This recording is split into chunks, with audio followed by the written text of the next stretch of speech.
He will be alive for 10 more minutes. Then he will fall to the floor in a loose heap. His body will be swarmed by security staff and PR consultants, but it will be too late. He will not be reelected. He will be buried.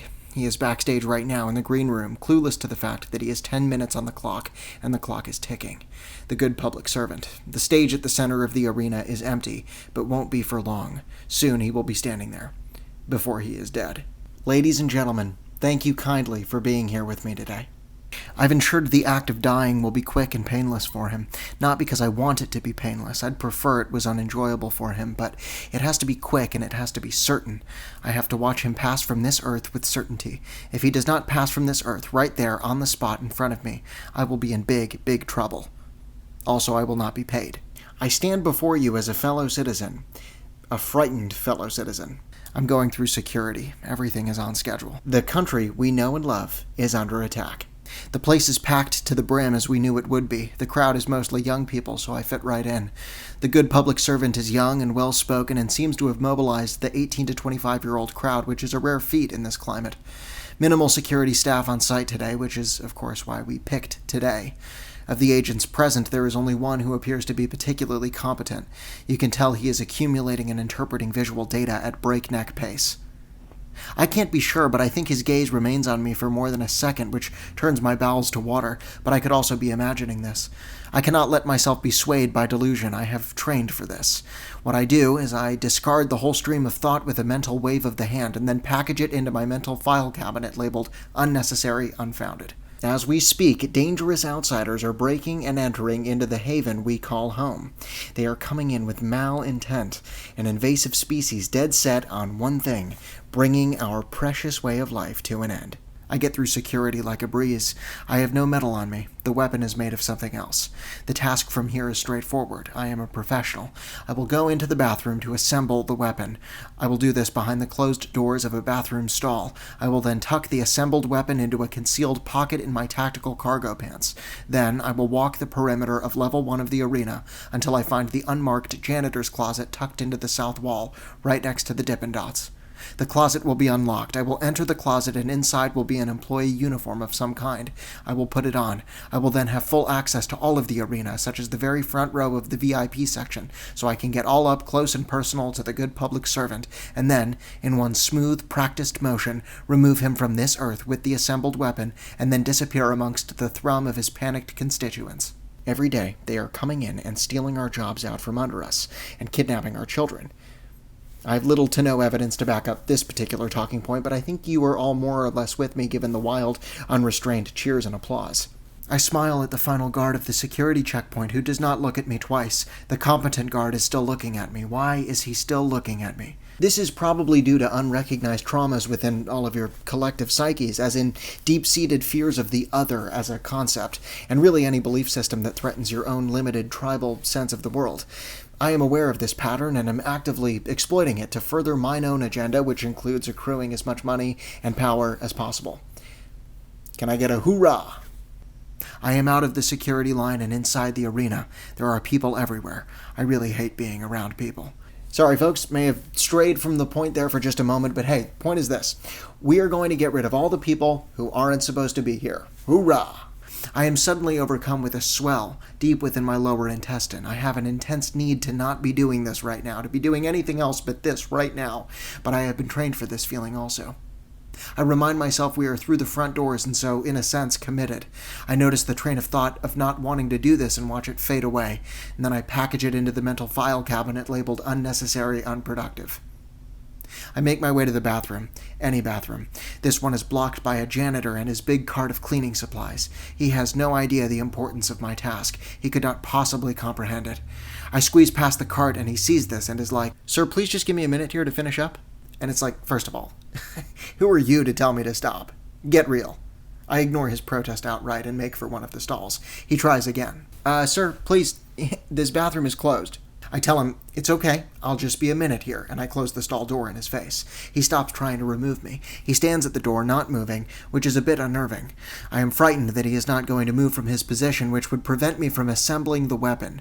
I try to simply observe the thought and organize it into the mental file cabinet labeled scary unnecessary, but then he finally walks away. Part of me thinks, Thank God he's gone. But another part of me worries that maybe this whole interaction has been bad for the health of the operation.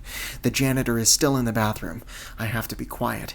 I withdraw from the hidden pocket in my cargo pants the wood body of the sumpit, which you Americans would know as a blowgun. I admire the hardwood. It came from the Dayak people of Borneo, which is in Indonesia, if you know anything at all. We paid them well, out of respect. Then I produce the little poison dart made of bamboo and load that into the sumpit, and then I put the whole apparatus back in the concealed pocket. I unclick the stall door and step out. The custodian is still there. The toilet auto-flushes behind me. Strange guy, this one. We just stare at each other for a moment, not saying anything. He really looks at me. I realize I am sweating, that my eyes are wide, and that I must appear nervous, and that that's a total red flag in terms of health of the operation.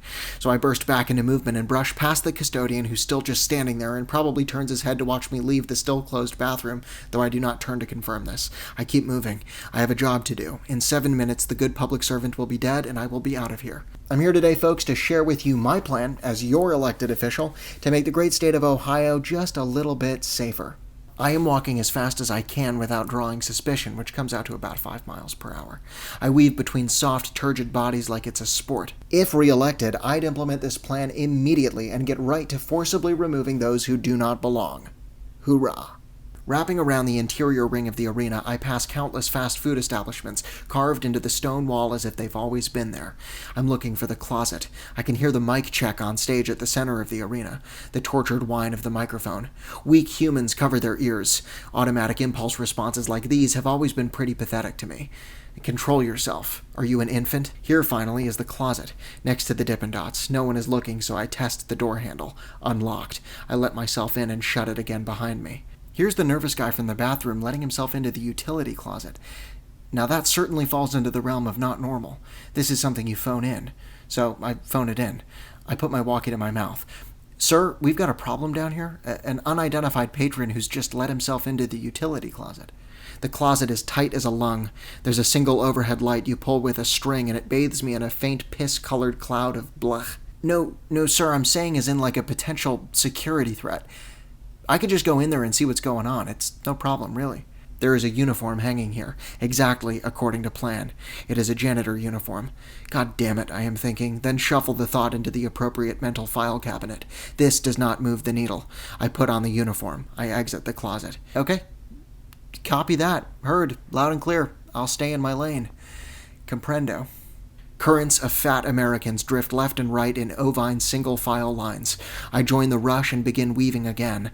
I can hear the good public servant's voice loud and clear over the speakers. First order of business is we're going to invest in some upgraded military technology. Hoorah! I am ahead of schedule, by at least a minute or two, and that is a significant window of time in a tight professional operation like this. 3 words. AI, surveillance, drones. I was supposed to get a slice of pizza or a Diet Coke or a hot dog or a cloud of cotton candy before finding the closet, to kill time and also to, avoid suspicion. Fuck. I never make stupid little mistakes like these. Now you might be thinking, what could it matter, right? It's the littlest detail, right? But understand, it's these little details that matter most. There is an order of operations to this operation. Everything has been planned out in advance. I am sweating and not from the heat. Perhaps I can salvage it. The plan. I step up to order a slice of pizza from the vendor that's right there. I feel for the outline of the weapon in my pocket. This is a fidgeting pattern I exhibit when nervous. It gives me a small splash of comfort to know that it's there. The weapon. 4 minutes on the clock. Now, when I say these words, AI, surveillance, drones, I'm sure certain images come to mind. Please, folks, just take a moment here to direct your attention to the big screen behind me where you can see these wild fucking things in motion. All I have to do now is the easy part.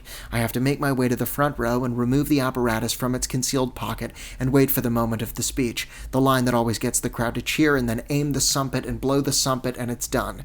I turn to face the stage. I swallow a mouthful of cold saliva. How cool is that? Hoorah! The speech blares out over the loudspeakers. People are listening. I keep walking. I throw the pizza into a trash receptacle. I descend the steps. It is time. I sing the lyrics to Frere Jacques over and over in my head. Morning bells are ringing. Ding dong ding. This, for anyone wondering, was a small village in a part of the world none of you are willing to even try to pronounce. Now, as you can see, boom, it is dust. You can see how effective these things are. I am a custodian without cart or mop bucket. People know to move out of the way when they see the neon vest. I am pinching the stem of the weapon with forefinger and thumb. I can't help but glance behind me for some reason. There is no one behind me. The good public servant stands on stage with a spotlight beaming down on him like a beacon from God. So yeah, basically we're going to get about 10,000 of these things and disperse them all throughout the state to make sure everyone is perfectly safe at all times. Any of the dangerous outsiders we fail to capture will very easily be located and taken care of by one of these bad boys.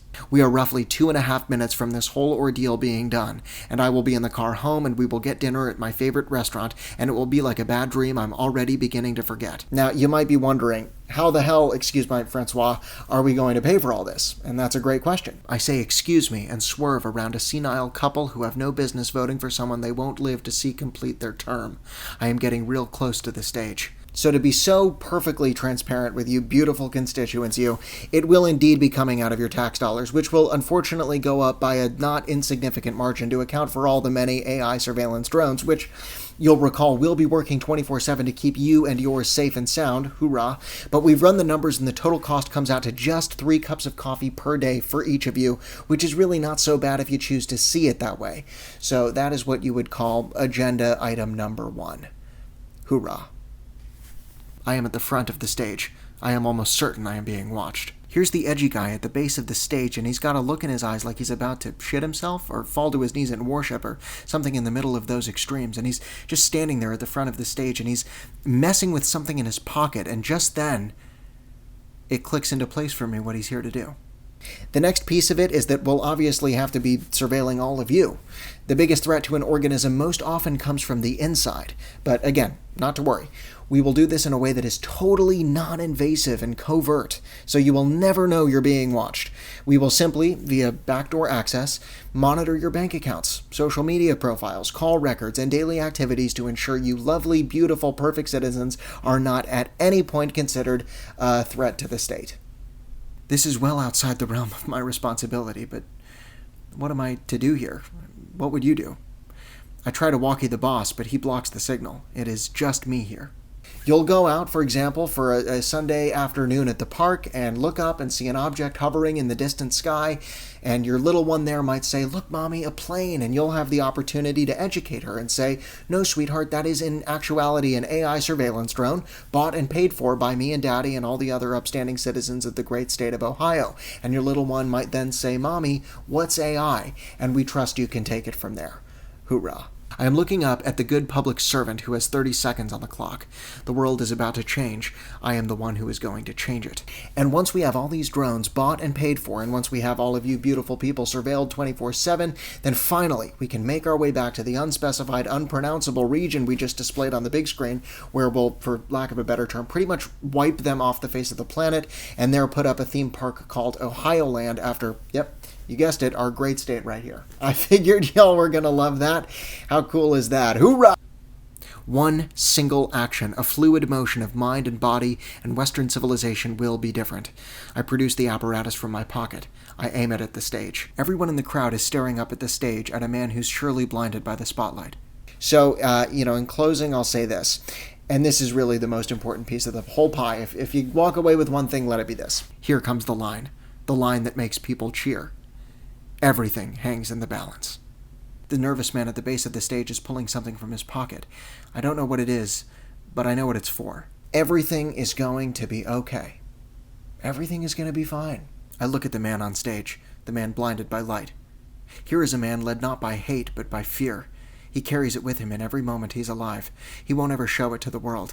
He's afraid of losing the beautiful little life he's built. He believes in a future where he and his are taken care of 100%, and that's all that matters.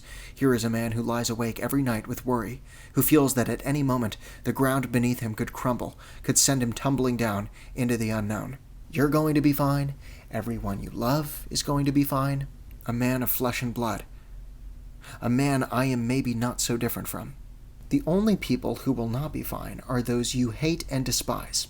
Those you wish dead out of fear of the intangible other. And you'll be comforted to know that those people, if you can even call them people, will be, in just a short while here, obliterated. Here is a man, an inexcusable man, a man smart enough to know what he's doing, who chooses to block it out and carries on because isn't that what we all do to get through the day? Here is a man who might do less damage to this dying world if he were in fact dead, a man who, in this case, I would have to watch die. I could let it happen. I could do nothing. I could let it happen. Only I would know. If I were to do nothing, he would be killed. Only I would know. So all of this to say, thank you for being here. Thank you for voting for me and putting your country first. Why don't we all go ahead and give it one more collective hoorah and say those special words together. Everybody now. God bless America. I charge the stage. I'm up the steps before I realize what I'm doing. My head is leaned forward like a bull as I make contact with the man's chest. There is a whimper. We both hit the ground. Just a few feet above us goes the zip of a speeding insect, something deadly that's only just missed us. The man is breathing hard in my arms, and the breaths are like sobs. I hold him tight. I squeeze him to the ground with my body as if he is my child, the only other thing in this world that could ever matter. I hold him there as people swarm all around us. I say to him, it's okay, as the stage lights go out, one by one.